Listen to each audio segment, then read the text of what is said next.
নমস্কার, কলকাতা মম ইন লন্ডনে স্বাগত। সবাই ভালো আছো তো? শরীর মন দুটোরই যত্ন নিচ্ছ আশা করি। শরীরের যত্ন তো সবাই নেয়, কিন্তু মনের যত্ন নেওয়াটাও ইকুয়ালি দরকার, তাই না? তো এই মনের যত্ন নিতে সারাদিন আমার একটা মি টাইম থাকে। সেটা হলো আমার বাড়ি ফেরার জার্নিটা। এই সময়টা আমি নিজের ইচ্ছা মতো কাটাই, আর এটাই আমার মনের পুষ্টি যোগায়। তোমরা মি টাইমে কি করো জানিও কিন্তু।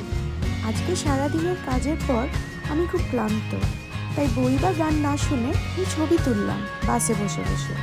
লন্ডনে না এখন খুব ঠান্ডা পড়ে গেছে, জানো তো।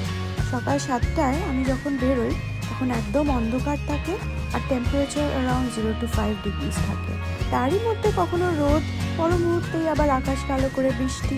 আমার তো বেশ ভালোই অ্যামিউজিং লাগে নেচারের এই খেলা দেখতে দেখতে। যাই হোক, এবার আসা যাক ডিনারে। আজ বানিয়েছিলাম ভাত, ডাল, আলু সেদ্ধ আর বেগুন ভাজা, বাঙালির চিরকালের কমফর্ট ফুড। তবে ডালটা ছিল স্পেশাল, যেটার নাম হলো খান্ডালার ডাল। শুনে অবাক হচ্ছে নিশ্চয়ই, আর ভাবছো সেটা আবার কি? আর কিছুই না, অড়হর ডাল হিং, শুকনো লঙ্কা, সর্ষে ও কারি পাতা ফোড়ন দিয়ে, কুচনো পেঁয়াজ আর সবজি দিয়ে ঢেকে সেদ্ধ হওয়ার পর অল্প ধনে গুঁড়ো, হলুদ আর টমেটো দিয়ে